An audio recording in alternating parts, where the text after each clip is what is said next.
Bonjour, bonsoir à toutes et tous et bienvenue dans Virage à l'Ouest, le podcast qui explore les trajectoires de vie et les tournants professionnels des Rochelais et des Charentais-Maritimes. Je suis Paul Petitjean et j'accompagne chaque jour ici à La Rochelle les personnes en quête de sens qui se posent des questions sur leur avenir professionnel ou qui ont besoin d'aide pour aborder un virage. Cette semaine, on ne va pas parler d'une reconversion déjà achevée, bien rangée dans une case avec une nouvelle étiquette professionnelle. Non, cette semaine, on va parler du pendant, du moment flou où on est encore en train de se former, cet entre-deux étrange où on n'est plus vraiment ce qu'on était avant, mais pas encore ce qu'on est en train de devenir. Mon invité du jour a entamé un process de reconversion, mais est actuellement encore en formation pour devenir éducatrice comportementaliste canine. Elle est donc encore en train d'apprendre et de tester. Depuis toujours, elle évolue dans le monde du vivant, la nature, les associations, les animaux, l'agricole, les oiseaux, et puis elle a voyagé, en Nouvelle-Zélande notamment, elle s'est engagée dans le monde associatif. Bref, un début de parcours fait d'exploration et de découverte. Alors est-ce que cette formation et ce lancement dans une nouvelle activité est un prolongement logique ou un vrai virage ?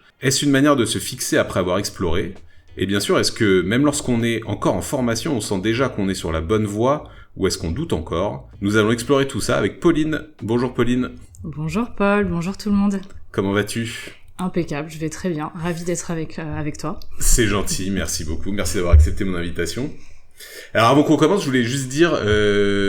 Alors c'est une deuxième comportementaliste canine que je reçois après avoir reçu Lucie, mais je trouve intéressant ce côté encore en formation et puis qu'on explore un petit peu le ressenti des gens qui sont en cours de reconversion quoi. On passe un bonjour à Lucie, je crois que tu la connais. Oui, je la connais, je la recommande d'ailleurs. Elle m'a accompagnée dans une étape, donc avec plaisir de la recommander. Comme quoi on peut travailler dans le même secteur et être solidaire. Écoute, Pauline, ce que je te propose, c'est que... Alors, j'ai pas décrit précisément ce que tu faisais dans l'introduction avant de te lancer dans cette formation, du coup. Est-ce que tu peux nous expliquer un petit peu où commence ton parcours, ce que t'as fait avant, etc. Avec plaisir.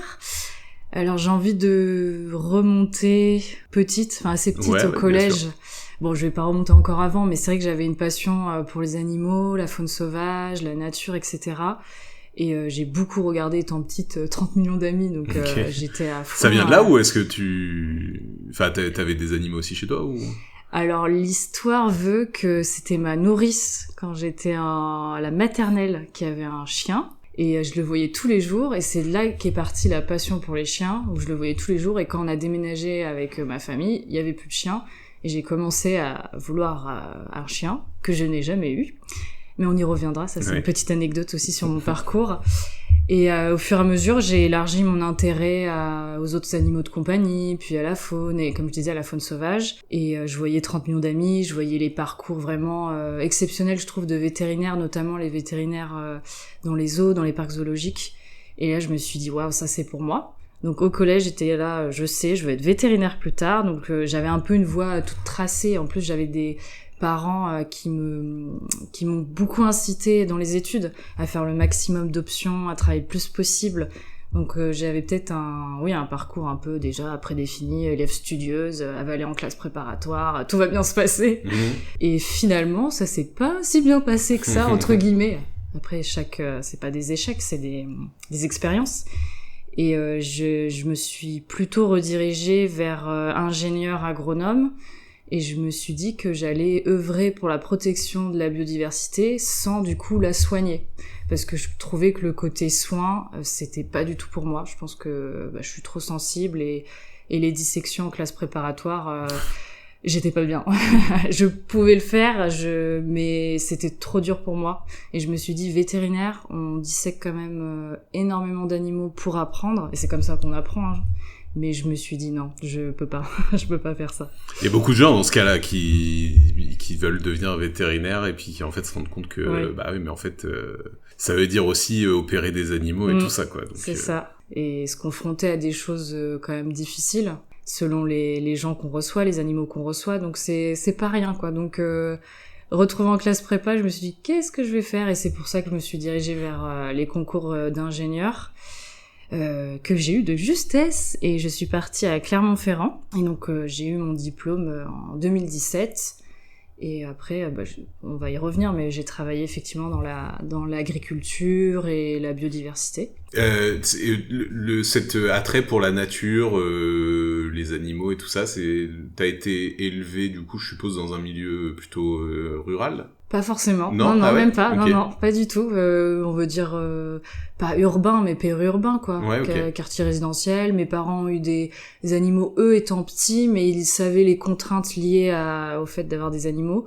Donc ils étaient pas partants, chose que je comprends totalement. Et j'ai envie de dire heureusement qu'ils ont pas cédé, parce que vu que j'ai beaucoup étudié, je me disais que ça laissait pas forcément la place à avoir un animal quand tu rentres à 18h30 le soir du lycée et que t'as les cours, t'as des trucs à préparer, à travailler.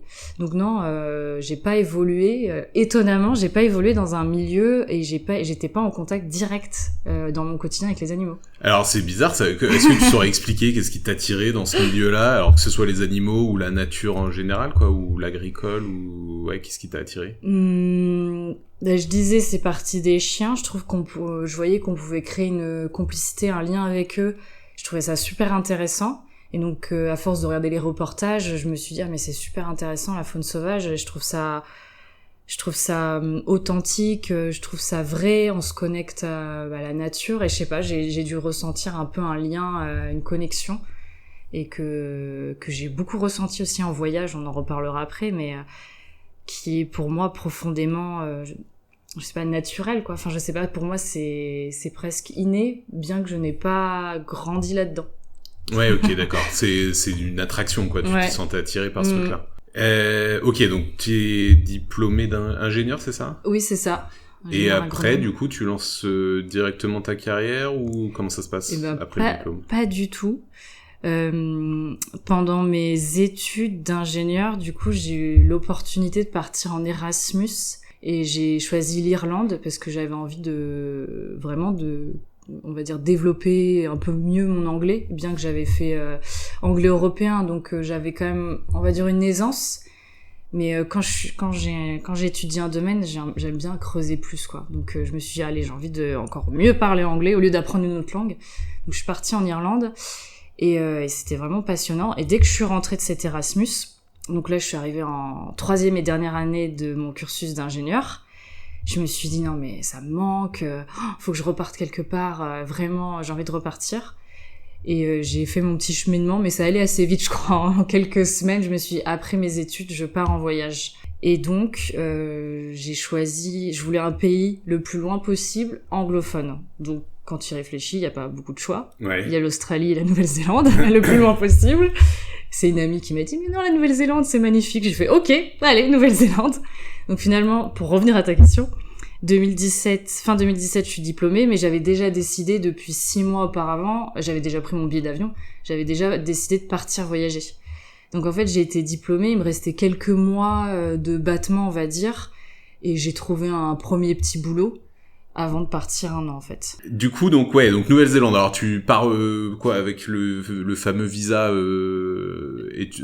vacances travail. Ouais, c'est ça, ouais. PVT, oui, c'est ça. Oui, c'est ça, PVT. Oui, le fameux visa. Et du coup, je m'étais dit, je m'étais donné comme objectif, je pars 1 an. Et me confronter à moi-même, vivre des nouvelles expériences toute seule. J'avais besoin vraiment de mettre, je sais pas, un défi, de prouver à moi-même que je suis capable de me débrouiller toute seule à l'autre bout du monde, et je savais qu'en plus personne pouvait m'aider là-bas, donc là il y avait pas de doute, j'allais me débrouiller toute seule, quoi. Okay. En plus de développer mon anglais, de me remettre à l'anglais, parce qu'avec l'Irlande quand même ça allait, et aussi comme objectif de faire du woofing, donc c'est du bénévolat dans les fermes agricoles, oui, si tu connais, en tout cas si les gens qui nous écoutent ne connaissent pas. C'est juste pour préciser, c'est travailler chez des gens qui te nourrissent, te blanchissent, et toi en contrepartie tu travailles pour eux, quoi. Ouais, tout à fait. Oui. En général, c'était un format de 4 heures par jour, toute la semaine, et puis des fois selon les autres ça pouvait un peu varier, mais c'était ça à peu près, ouais.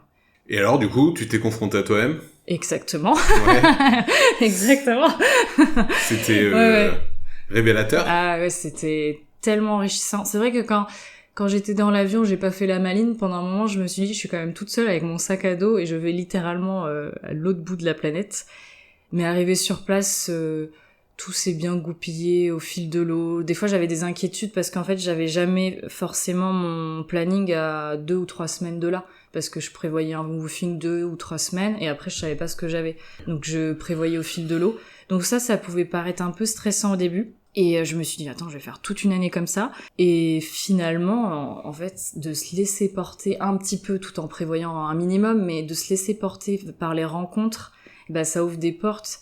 Et c'était exceptionnel. Enfin, je trouve que, sans compter l'accueil des gens, bon, ils ont certes l'habitude d'accueillir des jeunes comme moi, plus ou moins jeunes, en woofing, mais j'ai trouvé ça vraiment magnifique, la façon d'ouvrir leurs portes chez eux, d'expliquer, d'être accueillants, chaleureux. Donc ça a été vraiment très fort pour moi. Ok.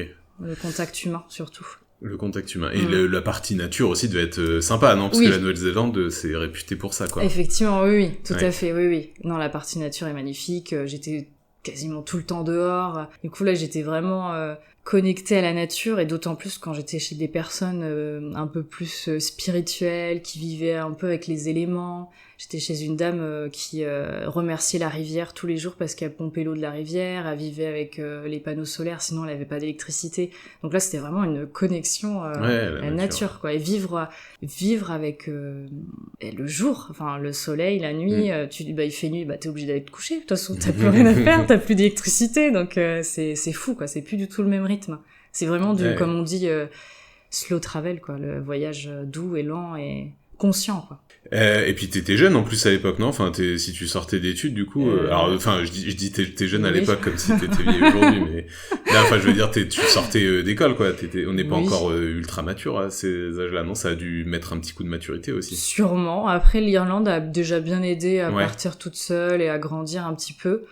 Après, jeune, oui, c'était entre mes 24 et mes 25 ans. Donc, tu restes combien de temps là-bas? Donc une année, j'ai bien resté une année, comme je disais, mon objectif c'était d'une année, et ben j'ai pris mon voyage retour un an pile après être atterri en Nouvelle-Zélande. Et le retour, c'est passé comment? Le retour, ça a été, parce que j'ai eu la chance de faire une transition, alors je sais, ça me fait beaucoup de voyages peut-être, mais j'ai fait une transition par la Polynésie française, parce que j'ai une copine qui habitait là-bas, donc finalement ça m'a fait un petit sas de transition.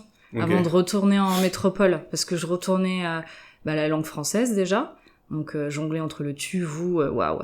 Et puis et après retour en France, je m'y étais préparée. Enfin, vu que j'avais vraiment cet objectif, un an après je rentre et je cherche du travail, ça a été bon. Après ça a été un peu plus dur quand il y a eu plusieurs mois de chômage, mais en tout cas sur le coup, il y a eu aucun souci. J'avais pas trop de blues, de oh là là, c'était trop bien.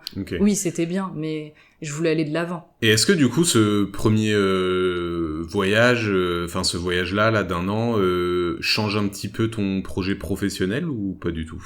Eh bien, je pense, même si je l'ai pas conscientisé tout de suite, je pense que ça a eu une influence, oui. Ouais. Parce que je l'ai conscientisé là plus récemment, mais clairement d'être une année ton propre... j'avais pas d'entreprise, mais c'est un peu l'expression, quoi. Ton propre chef, c'est toi qui décides. Ok, j'avais des instructions quand j'étais chez les gens, mais j'étais quand même libre de... Ouais, c'est la liberté surtout. Ouais, c'est plus ça, que d'être son propre chef, c'est la liberté de faire ce qu'on veut. Oui, mon propre chef, je disais, je décide où je vais, quoi. Je choisis tel woofing, je les contacte. Bon, s'ils me disent non, c'est pas grave, je vais ailleurs, mais c'est moi qui choisis. Donc oui, la liberté de ses choix, de ses mouvements, de bouger, d'être dehors. Donc ça a dû planter une petite graine, voire une grosse graine dans mon esprit, à tel point que oui, j'ai fait une rencontre amicale qui m'incitait à l'entrepreneuriat à cette époque-là, donc c'était 2019. Mais à ce moment-là, j'avais pas forcément d'idée dans quoi me lancer toute seule à mon compte. Mais c'est vrai qu'il y a une petite graine qui était là, quoi. Mais je voulais rester, on va dire, dans le parcours classique. Il y a pas de classique, mais dans le parcours, je suis diplômée ingénieur, je vais chercher un travail, quoi. Donc c'est-à-dire qu'en fait, ça a pas changé ton projet pro immédiatement, mais ça a fait germer des idées, quoi, qui sont peut-être ce que tu fais maintenant, qui sont devenues ce que tu fais maintenant. Ouais, c'est ça. Alors du coup, quand tu rentres, tu recherches job classique, quoi, c'est ça, d'ingénieur agronome? Oui. Juste avant de partir en Nouvelle-Zélande, j'avais fait une expérience dans l'agricole plutôt. J'avais fait du contrôle agricole, mais c'est vrai que j'étais plus attirée biodive, protection de l'environnement, comme je le disais juste avant. Donc là, je cherchais vraiment un boulot dans ce domaine-là, et j'avais quand même un gros attrait pour l'associatif. Donc voilà, j'avais quand même un axe de recherche filtré, on va dire. Mais j'étais ouverte quand même à toute opportunité parce que au final, même si j'avais voyagé une année, j'étais jeune diplômée avec très peu d'expérience, donc fallait quand même être prête, on va dire, à bouger. Donc je cherchais quand même quasiment dans la moitié de la France. Et donc du coup, tu t'as retrouvé quoi comme type d'emploi ? Et là, j'ai réussi à décrocher un travail à la LPO France, à Rochefort, grâce au réseau. La Ligue de protection des oiseaux. C'est ça, la Ligue pour la protection des oiseaux. Parce que ça, c'était une association qui m'attirait déjà, parce que j'avais déjà travaillé pour la LPO, mais dans le Rhône, quand j'étais en stage de fin d'études d'ingénieur. Vu qu'à ce moment-là, j'ai voulu bosser dans ce domaine-là, j'avais trouvé mon stage en lien déjà avec l'associatif et la biodiversité. Donc là, j'ai réussi à avoir ce boulot-là, mais ça a un peu tardé quand même. Il y a eu plusieurs mois de chômage où là, c'était un petit peu dur du coup. Tu me posais la question tout à l'heure, le retour, ça a été, mais c'est un peu plus tard que ça a commencé à être dur quand je vois que les mois passent et que j'ai pas d'emploi et que juste avant, j'étais une année où c'était merveilleux et tu te retrouves, en l'occurrence, j'étais chez mes parents parce que j'avais pas de logement sinon, chez mes parents à chercher du travail, pas évident. Donc oui, pour en revenir à ta question, j'ai travaillé à la LPO, j'ai trouvé ce premier boulot, 8 mois en CDD. Et après, c'est ça, hein, alors, de ce que j'ai vu de ton parcours, c'est l'enchaînement de plusieurs CDD en fait après, c'est ça ou ouais, il y a... Vas-y. Oui, c'est ça, ouais. Après, j'ai décroché de nouveau un petit, parce que je dis petit dans le sens, vu que c'est un très court contrat, en chambre d'agriculture. Et là, j'ai aidé cette fois-ci les agriculteurs à monter leur dossier d'aide pour les aides européennes de la politique agricole commune, la PAC. Donc là, j'étais de l'autre côté, parce que juste avant la Nouvelle-Zélande, je faisais du contrôle agricole, donc ça, c'était un peu particulier, le relationnel, de venir en tant que, entre guillemets, gros guillemets, la méchante, quoi, qui vient faire le contrôle. Et là, j'étais de l'autre côté. Donc c'était super intéressant de passer en amont, quoi. Et suite à ça, donc ça, oui, c'était quoi, 8 semaines, parce qu'il y a des périodes où les agriculteurs font leur déclaration, en ligne, et ça dure quelques semaines, donc l'emploi était corrélé à cette durée-là. Et donc CDD fini, et là j'ai cherché du travail, et je suis arrivée en syndicat d'eau, et toujours dans le milieu agricole cette fois-ci. Et vu que j'avais pas le concours, je l'ai pas, le concours de la fonction publique, oui, c'est forcément en CDD. Donc c'est l'enchaînement de plusieurs CDD. Et alors, juste pour qu'on se repère dans le temps, tu rentres en quelle année du coup de Nouvelle-Zélande ? En avril 2019. Et ta décision de partir sur cette formation, de devenir éducatrice canine, c'était quand à peu près ? Alors, ça vient encore après. C'est peut-être long du coup comme récit, mais en fait c'est pour essayer de... Donc là, je disais, j'étais arrivée en syndicat d'eau. Alors oui, pendant cette expérience-là, c'est là que j'ai commencé à me reposer sérieusement des questions sur qu'est-ce que je veux faire, et l'entrepreneuriat, parce que ça se passait pas, on va dire, à mon goût, pour être poli, ça allait pas trop pour moi. Je vivais mal l'emploi avec la charge de travail, le management, etc. Et donc là, c'est vraiment là que je me suis dit, qu'est-ce que je peux faire si à chaque fois, c'était si ça se passe mal, on va dire, avec le management. Donc j'ai pensé à l'herboristerie, parce que j'adore les plantes et les bienfaits sur la santé. Il y a quand même un lien nature, toujours. Mais j'ai fait mes petites enquêtes métiers, j'ai appelé des gens qui font ce métier-là, et je me suis dit, ouais, mais quand même, avoir une boutique, c'est pas... avoir un commerce, c'est pas rien, quoi. Donc bon, j'ai laissé couler, je me suis dit, je vais voir. Et cet emploi-là, c'est fini. J'ai arrêté l'expérience. Il m'avait proposé de continuer, mais ça l'a pas fait. J'ai trouvé, entre-temps, à bosser de nouveau à la LPO, à La Rochelle. Et là, toute contente, parce que je voulais retourner en associatif, et je voulais aussi retourner à La Rochelle, parce que juste avant, j'étais à Poitiers. Donc j'étais quand même super contente, et j'ai laissé de côté cette envie d'entrepreneuriat. Et maintenant, c'est pendant cette expérience-là que c'est revenu sur le devant de la scène, on va dire. De nouveau, il y a des choses qui m'ont posé grandement question, et je vivais mal certaines choses au travail. Et je me suis dit, zut, qu'est-ce que je peux faire ? Et en fait, j'ai essayé de rassembler un petit peu dans ma tête qu'est-ce qui me plaisait. Et le fil conducteur de mes précédentes expériences et cette expérience en cours, c'était le lien avec les humains, la pédagogie, l'animation, parce que dans ce travail-là, je faisais de l'animation de réseau bénévole, J'aimais beaucoup ce contact avec les bénévoles, leur proposer des réunions, répondre à leurs questions, j'aimais beaucoup ça. Mais j'avais toujours pas fait le lien avec le métier d'éducatrice canine, c'est qu'en fait je suis retournée faire du bénévolat en refuge après des années que j'en avais pas fait, et c'est là qu'il y a eu le déclic en fait. J'étais avec le chien et je me dis mais en fait Pauline, le comportement canin c'est super passionnant, la relation interspécifique c'est d'autant plus passionnant. Quand t'étais petite t'étais passionnée des chiens et en plus t'adores le lien avec les humains. Et il faut savoir que ce métier-là, même si beaucoup de gens ne le pensent pas, c'est d'abord un métier d'humain, où on est là pour accompagner les gens avec leurs chiens, mais on accompagne quand même l'humain. On doit répondre à leurs attentes, à leurs besoins, à leurs questions, s'adapter à leur profil, à leur personnalité, à leurs enjeux. Il y a un fort enjeu humain. Donc en fait, c'est vraiment à ce moment-là que ça y est, il y a eu... En fait, il y a, c'est comme des planètes, il y a eu tout qui se sont alignés, tout qui s'est aligné, et j'ai fait, mais ça y est, en fait, c'est ça. C'est ça. La révélation. Et alors, bon là, du coup, t'étais encore en poste quand tu as cette révélation-là, ouais. Ouais, c'est ça. Là, je suis encore en poste. On est au printemps 2023. Est-ce que, du coup, alors, parce que c'est important à dire aussi, t'as cette révélation-là. Est-ce que, du coup, tu te dis, t'as tout de suite l'idée de ce que tu veux faire, de te lancer, tout ça? Est-ce que tu te lances tout de suite ou est-ce que tu prends quand même du temps pour cadrer le truc et tout ça? Il y a un petit moment quand même de réflexion, même si ça faisait vraiment sens pour moi. Ouais. J'ai appelé un copain qui faisait déjà ce métier-là depuis 1 an et j'en ai parlé.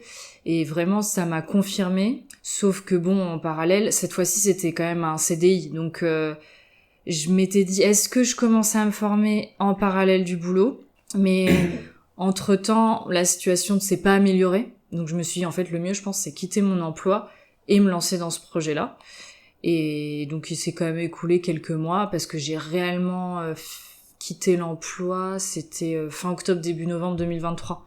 Donc tu vois, il y a eu 5-6 mois de réflexion et de mise en action aussi, de prendre la décision de partir parce que c'est pas rien non plus de quitter un CDI et de se jeter dans le bain. C'était là où je voulais t'emmener parce que effectivement enfin, des fois, on a, c'est important de le dire. Des fois, on a une révélation, on a un truc qui nous apparaît comme évident, auquel on n'avait pas pensé avant. Mais il y a quand même besoin, enfin, comment dire, d'être sûr, de structurer le truc, de savoir qu'est-ce qu'on fait en premier. Est-ce qu'on quitte d'abord l'employeur? Est-ce qu'on se lance tout de suite? Enfin, il y a une phase de cadrage de projet qui est indispensable, quoi. Oui. Je pense que j'ai réfléchi, mais à ce moment-là, c'était... Alors, c'est peut-être pas le meilleur des plans, mais peut-être que c'était plus l'émotionnel qui a pris la décision, parce que vu que j'étais pas bien, je me suis dit, bon, en fait, la priorité, c'est que je parte. Je suis pas bien, la priorité, c'est de partir, de s'extraire de là où on n'est pas bien. Donc peut-être que si j'avais été mieux, ça aurait été peut-être plus la raison qui aurait réfléchi et faire un peu les deux de front, tu vois. Mais là, non, je me suis dit, non, en fait, je suis pas bien, la priorité, c'est je pars, et après... je me forme, je me lance et je me forme et j'accorde tout mon temps à ça, quoi. C'est intéressant, ça veut dire que oui, t'as préféré d'abord ton bien-être personnel, peu importe. T'as quitté par quel biais cette expérience-là?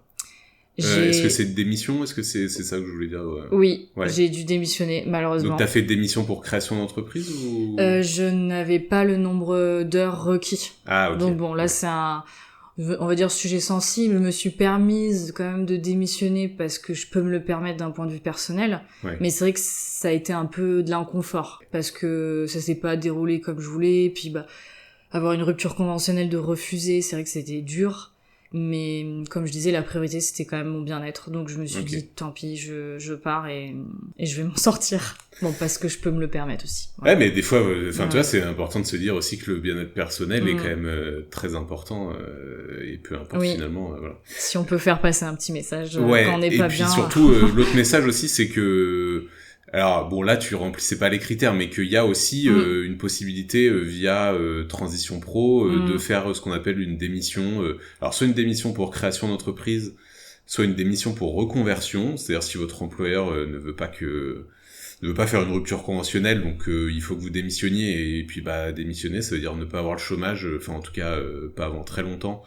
Donc il faut faire financièrement, c'est pas possible. Il y a des cursus qui sont possibles via Transition Pro. Alors ça demande de créer un dossier et de remplir certains critères effectivement. mais il y a une possibilité de démissionner. Donc démission pour création d'entreprise ou pour reconversion, ça vous donne droit à de démissionner et d'avoir le chômage derrière. Ouais. Si vous justifiez le projet et vous montrez que c'est faisable et tout ça, quoi. Mais sauf erreur de ma part, tu diras peut-être, mais c'est en équivalent, il faut avoir bossé, je crois, 3 ans. Un peu temps plein. Sais plus exactement. Moi, je l'ai fait, ce cursus-là.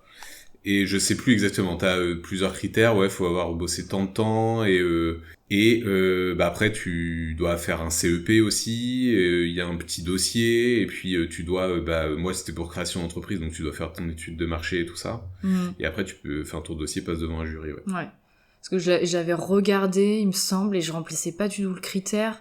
Et il aurait fallu que je bosse encore, je sais plus si c'était l'équivalent de 8 mois à 1 an, pardon. Donc je me suis dit non, c'est pas possible. Donc s'il y a des gens qui nous écoutent et qui peuvent remplir les critères à quelques semaines, ça vaut le coup de peut-être serrer les dents et se dire ok, c'est que quelques semaines et je peux après prétendre à ça. Oui, ça peut être, à quelques semaines près. Ouais. À quelques semaines près. Après, si on n'est pas bien, je dis pas de se forcer quoi, mais. Ok, bon, donc est-ce que alors déjà comment on se sent quand, alors même si on démissionne, donc il y a plus beaucoup de ressources financières et tout ça, est-ce que quand même cette petite révélation fait que t'envisages l'avenir quand même positivement, tu te sens mieux, tu te sens tu vois moins perdu et tout ça ou pas? Oui. À ce moment-là. Oui. À ce moment-là, je me sens déjà soulagée, libérée. Et oui, je pense que je vois les choses positivement. En plus, je suis partie très rapidement faire un stage justement avec l'ami dont je parlais plus tôt et ses collègues en région parisienne. Et donc tout de suite, ça m'a confortée parce que je voyais ce que je m'imaginais, je le voyais en réel, le lien avec les humains et les chiens. Donc j'étais quand même plutôt positive parce qu'après très vite j'ai enchaîné par la certification qui est nécessaire d'avoir pour exercer. Alors même si c'est mieux peut-être de le passer en dernier, mais officiellement peut-être que Lucie en parlait, mais ou tu le sais du moins, mais il y a l'ACACED, l'attestation de connaissance pour les animaux de compagnie d'espèces domestiques, je vais y arriver. Et ça c'est une petite certification qui se passe en moins de 3 jours.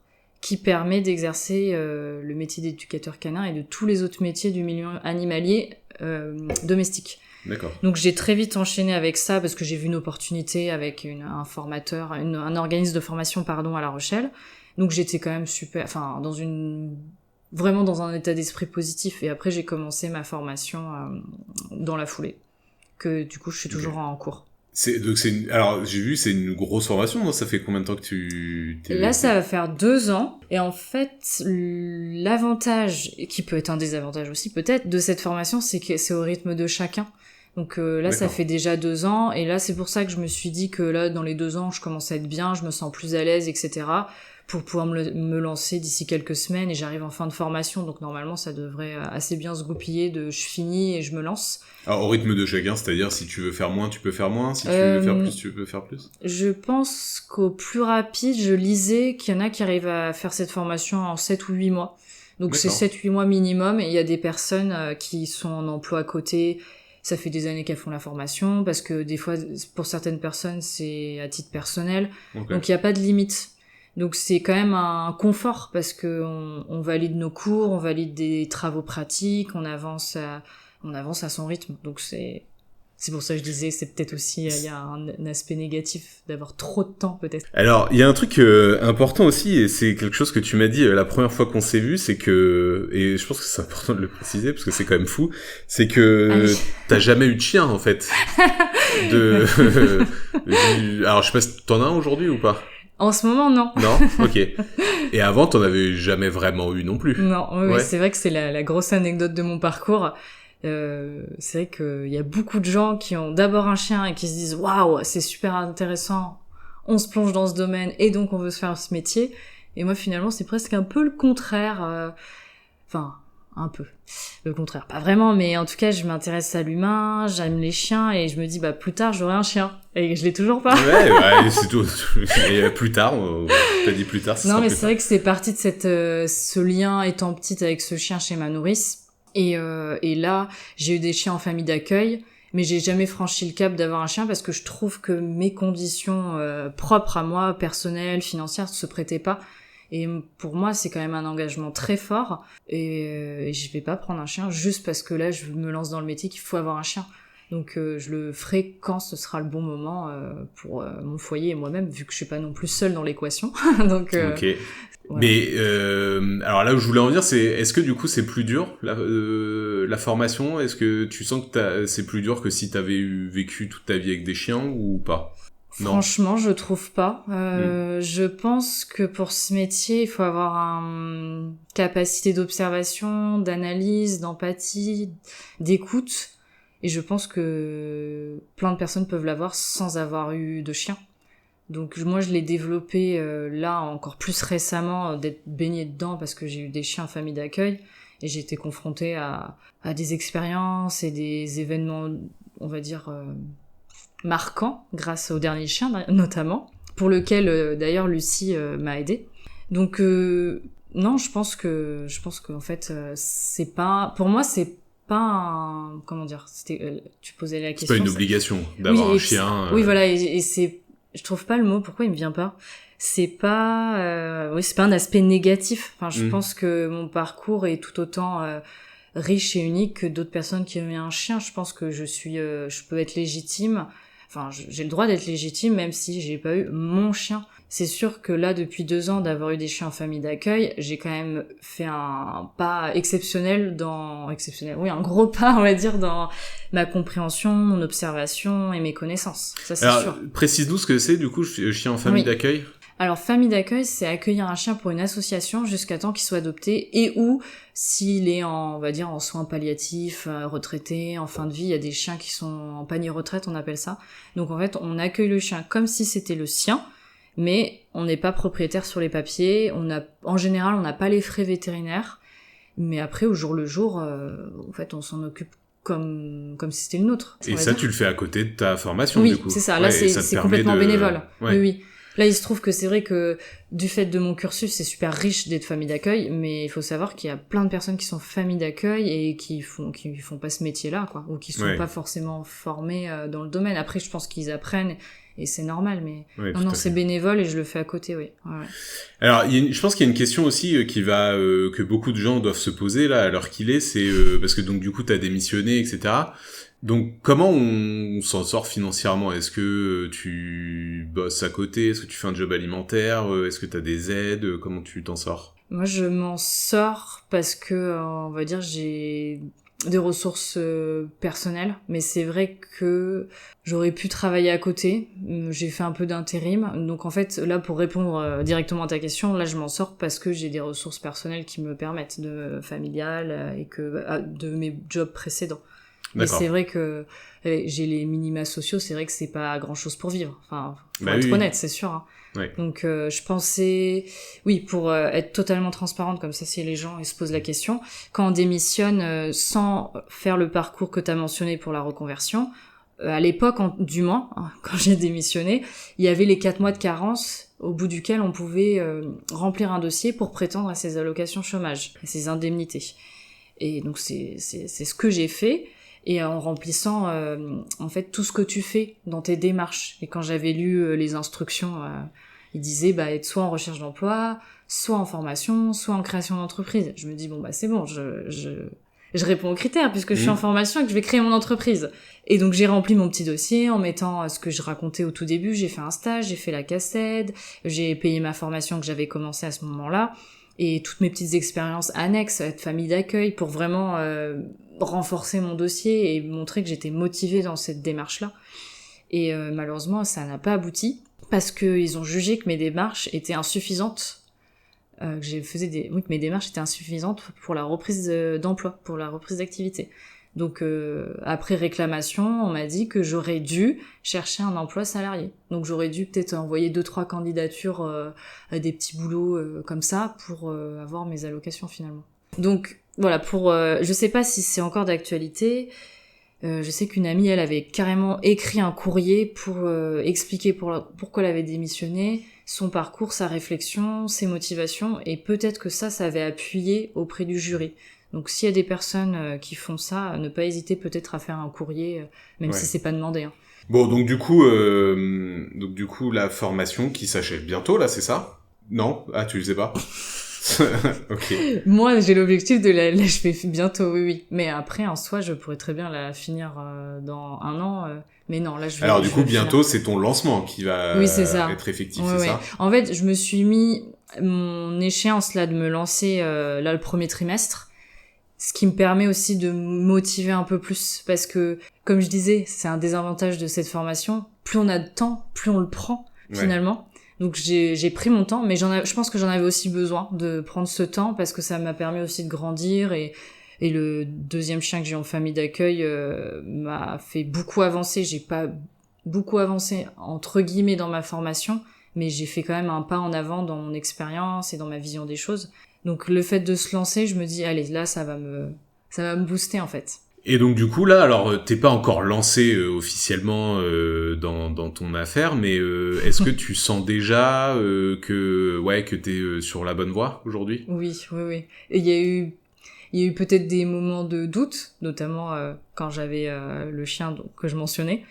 Mais à chaque fois que je sors, parce que là j'accompagne des humains et des chiens bien sûr, j'accompagne des binômes, c'est plus joliment dit. J'accompagne des binômes dans le cadre de ma formation et c'est vrai qu'après les rendez-vous, ben, je vois que je suis bien quoi, je suis super contente. Et puis en plus quand tu reçois des messages des personnes qui te disent ah tes conseils ils portent leurs fruits, j'ai remarqué ça, tel comportement ça va mieux. Voilà, je me suis dit, ah ouais mais C'est valorisant. c'est super quoi, ah, je suis trop contente. Donc oui, il y a quand même des moments de doute et je pense que ceux qui sont déjà passés au podcast, j'ai entendu qu'il y a des doutes, c'est normal, c'est humain. Bien sûr. C'est oui, voilà, c'est Quelqu'un humain. qui ne doute pas, ça n'existe pas. Ou alors c'est un menteur. Non mais Oui, c'est oui. vrai, Ouais, ouais. on a tous des doutes. Donc non, je me sens plus confiante, c'est sûr qu'il y a quelques mois. Et c'est pour ça que je suis contente de me dire là, je vais me lancer en étant plus sûre de moi. Parce que si l'année dernière on m'avait dit bon allez dépêche-toi Pauline et que j'étais pas sûre de moi, bah enfin, si c'est pour se lancer, pas être très à l'aise. Et alors qu'est-ce qui te fait dire et quels sont les éléments qui te font dire que t'es bien sur la bonne voie? Parce que finalement t'as pas encore commencé à exercer. Qu'est-ce qui te fait dire que t'es sur la bonne voie? Et ce qui me fait dire que je suis sur la bonne voie, c'est quand je suis avec les humains, que je vois que j'aime toujours expliquer, que j'aime transmettre, que j'aime bien sûr le contact avec les chiens. Et comme je disais, quand t'as un retour positif derrière, tu vois que ça porte leurs fruits. Ouais, tout ça, je me dis oui, c'est bon, je suis bien quoi. J'aime vraiment cette chose et justement, c'est à trop aimer, ça sera. Je parle beaucoup là, ça se voit, mais pareil en rendez-vous, des fois, faut que je fasse gaffe à pas trop parler parce que c'est tellement passionnant que des fois on a envie d'expliquer plein de choses, mais on est là pour accompagner les gens, on n'est pas là pour les noyer d'informations non plus, Ouais. quoi. Tout à fait, mais en tout cas, ouais, en fait, ce que tu veux dire, c'est que étant donné que ça te passionne Oui. vraiment profondément, t'as tendance à en faire beaucoup, quoi. Des c'est ça? fois, oui. Les premières personnes que j'avais rencontrées, j'avais tendance je me disais, oula, Pauline, là, tu parles trop. Ah, zut, faut pas que je les saoule, quoi. Mais en même temps, c'est aussi la preuve que c'est ça qui m'anime. Donc, bien sûr, au fur et à mesure de toute expérience, on se recadre un peu, on dit, tiens, là, faut que je fasse gaffe à ça, je m'améliore sur ci, sur ça. Mais oui, pour répondre à ta question, quand je vois que je ressens bien les choses et que je suis à l'aise, bah, je me dis, c'est bon, quoi, ça va. Et donc du coup, bon, comme on disait précédemment, t'es pas encore lancé officiellement dans ton business. Est-ce que là, à l'heure actuelle, il y a des choses qui t'inquiètent? Est-ce que t'as encore des petits doutes sur certaines choses ou pas? Oui, oui, c'est la réponse. Ok, on ne développe pas. Oui, c'est vrai que j'ai un peu forcément des petites craintes et c'est pour ça que j'arrive toujours pas à me dire allez, vas-y, mais parce que forcément je vais être confrontée à des choses qui vont plus me mettre en difficulté selon les humains ou les chiens bien sûr puisqu'il y a toujours les deux. Donc des fois je me dis zut, si je tombe sur des personnes avec lesquelles ça passe pas, comment je vais gérer le relationnel, si je tombe sur un chien où j'ai des difficultés, avoir le professionnalisme de dire bon bah là je me sens pas capable. Ça me pose question parce que là je suis peut-être encore à fleur bleue, c'est magnifique, je vais faire ce métier, c'est trop beau, mais je sais très bien qu'il y aura des difficultés et que ça va me remettre en question.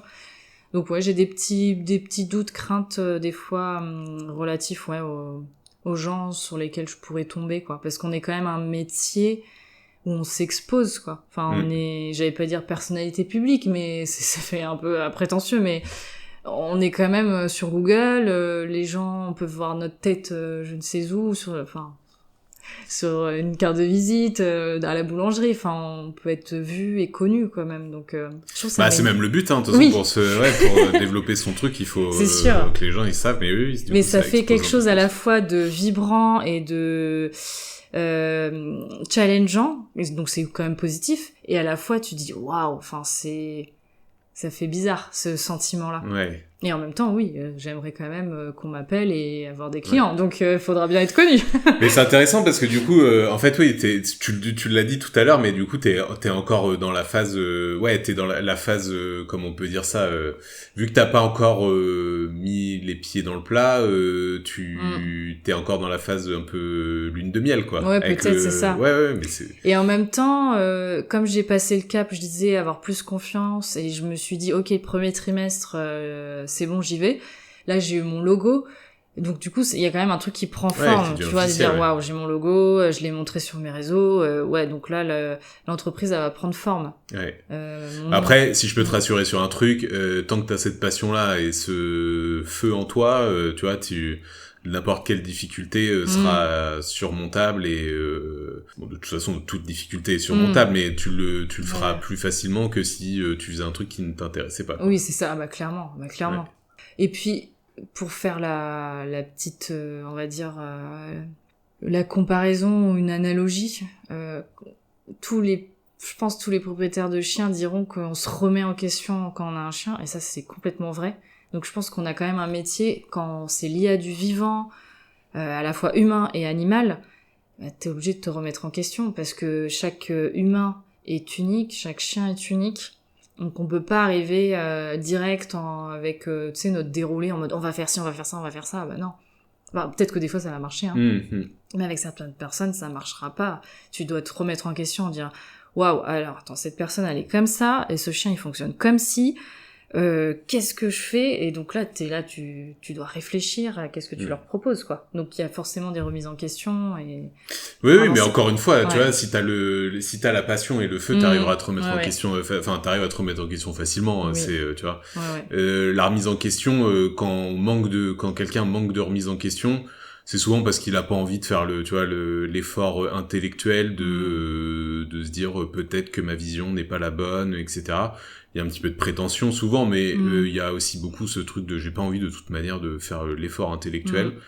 Et alors que si tu vois t'es passionné par ce que tu fais, bah tu vas faire l'effort intellectuel parce que t'as envie que ça réussisse et t'as envie de faire quelque chose de qualité, quoi. Donc normalement. Oui. Non, il devrait pas y avoir. Cette remise en question là n'est pas. Et puis après, c'est trouver l'équilibre dans cette remise en question, parce que de trop s'en poser, des fois, de trop se poser des questions, de trop se remettre en question, ça peut être négatif. Et je pense que c'est trouver le juste équilibre. Ouais, il y a aussi ça. Ouais, je voulais juste ajouter ça parce que j'ai eu des moments où je me suis posé 10 000 questions, à tel point que je me suis dit, est-ce que je vais faire ce métier? Parce que je l'ai pas dit tout à l'heure, mais il y a eu une fois ou deux, je me suis dit, oh, mais est-ce que quand même, Pauline, t'es sur la bonne voie? Et après, ça s'est vite remis dans le droit chemin, quoi. Enfin, ouais, des moments, est-ce que tu peux en parler, tu veux en parler? Ces moments-là, c'était, quoi? Qu'est-ce qui s'est, est-ce que s'est passé des trucs spéciaux ou... Je veux bien en parler parce que je pense qu'il y a des gens, qui ont déjà traversé ça. Et il y a des gens qui ont dû déjà ressentir ça avec des chiens, donc oui, je veux bien en parler. Le deuxième chien que j'ai eu en famille d'accueil, il était, il est réactif et agressif. Agressif surtout envers les chiens, mais il pouvait avoir peut-être des comportements aussi agressifs envers les humains. Donc c'est pas forcément évident à porter comme responsabilité. Donc j'ai beaucoup travaillé avec ce chien, j'ai fait ce que je pouvais, mais d'un point de vue bénévole. Donc c'est quand même de l'investissement qui peut prendre et qui peut user, quoi. Et je me suis beaucoup remise en question dans ce que je faisais. Et donc il y a un moment où j'ai l'impression que ça avançait pas. Et je me suis dit, mais attends, mais Pauline, du coup, est-ce que tu peux faire ce métier-là, quoi? Alors qu'au final, je me remettais en question sur quelque chose que je faisais bénévolement avec un chien qui n'est pas le mien, dans un système, parce que d'un point de vue perso, ça allait pas trop, dans un système dysfonctionnel. Ouais. Et donc, tout ça, je l'ai reporté sur le métier passion que je voulais faire. Alors qu'au final, je peux pas généraliser le fait de traverser des difficultés, pas le généraliser au métier que je vais faire, quoi. Ouais, je pense que ça va parler à des gens, sûrement. Oui, mais ça, c'est un autre problème, effectivement, de la passion. C'est que, alors, effectivement, te remettre en question, c'est pas difficile, comme on disait avant. Mais par contre, tu vas beaucoup te remettre en question parce que tu vas toujours, alors, je fais des grosses généralités, hein, et puis je veux pas te faire peur, mais, du coup, vu que tu prends à cœur vraiment ce que tu fais, en fait, la moindre petite victoire va être une réussite incroyable, et chaque petit caillou dans la botte est un rocher sur ton passage, quoi. Oui, c'est ça prend de l'ampleur, et du coup, ça généralise, alors que heureusement que j'avais des personnes autour de moi et mes proches qui me disent non, Pauline, c'est pas parce que t'as des difficultés à l'instant T avec ce chien qui n'est pas le tien dans un contexte personnel qui est compliqué que tu peux pas faire ce métier. Et c'est vrai, en fait. Ouais, tout à fait. Donc voilà, ça fait passer un message pour d'autres personnes, d'ailleurs, qu'on peut apparenter à d'autres métiers. C'est pas parce que à l'instant T, je sais pas, les cordonniers, ils arrivent pas à faire cette chaussure-là, qu'ils vont pas pouvoir faire ce métier-là. Donc je pense que c'est comme tout. Faut faire attention, du coup, c'est ça, la finalité, faut faire attention avec ces remises en question. Ouais, tout à fait. Est-ce que donc là du coup c'est lancement bientôt, quoi. C'est ça, ouais. T'as une date déjà ou pas? Pas de date précise, mais le premier trimestre ce serait bien. Premier trimestre parce qu'en plus on arrive après au printemps, c'est la période où les gens ils vont plus sortir avec le chien, donc. Alors par contre du coup il y a déjà, j'ai vu t'as déjà les réseaux qui sont prêts et tout ça. On peut te retrouver sur Fougue Canine, c'est ça? Tout à fait, ouais. Et alors est-ce que tu peux nous dire, parce que du coup, t'as déjà les réseaux qui sont prêts, t'as l'air d'avoir ton truc qui est prêt, etc.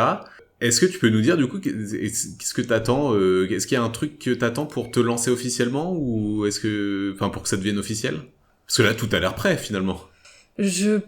Oui, alors peut-être que quand je parle, j'ai l'air d'avoir de l'assurance, mais on va dire dans ma boîte à outils, j'ai des choses quand même sur lesquelles travailler, que j'aimerais avoir pour soit fournir aux clients, soit avoir moi en suivi. Enfin, j'ai des petits trucs à bosser quand même sur l'aspect technique, quoi. Ouais, voilà.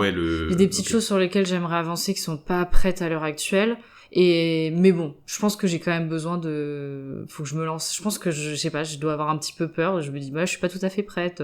Tu vois, là, je vais organiser, ce sera passé au moment de la diffusion, mais je vais organiser une petite balade éducative collective, la première que je fais toute seule, avec des gens que je connais. J'en ai déjà fait en stage, j'en ai fait avec des collègues, mais là, je suis toute seule, donc là, je préfère le faire avant de me lancer quand même. Enfin, il y a des choses, je me dis, faut que je sois sûre. Donc je pense qu'il y a un peu une part d'excuse, de se dire je suis pas prête, alors qu'on n'est jamais. C'est bien de l'admettre. Comment dire, je vais peut-être pas généraliser à tous les métiers, mais je pense qu'on apprend toute notre vie, et dans ce milieu-là, on est obligé de se former tout le temps. Je me souviens, j'ai écouté Lucie, elle le disait qu'elle se forme, et c'est normal. On est obligé de se former. C'est un milieu qui évolue, il y a des recherches qui sortent. Ouais, voilà, c'est ça. Donc je serai toujours obligée de me former. Te lancer, ça veut pas dire que que t'arrêtes ton apprentissage, hein. Oui, tout à fait. Et en tout cas, une chose est sûre, c'est que là, pour mes débuts, je sais qu'il y a on va dire des cas, entre guillemets, même si c'est peut-être péjoratif de dire ça, mais on va dire, il y a je vais rester sur ce mot-là parce que j'ai rien d'autre qui me vient, ou des problématiques, on va dire, que je me sentirais pas apte à gérer. Donc, comme je disais tout à l'heure, avoir l'aptitude professionnelle de dire non, là, je peux pas vous accompagner.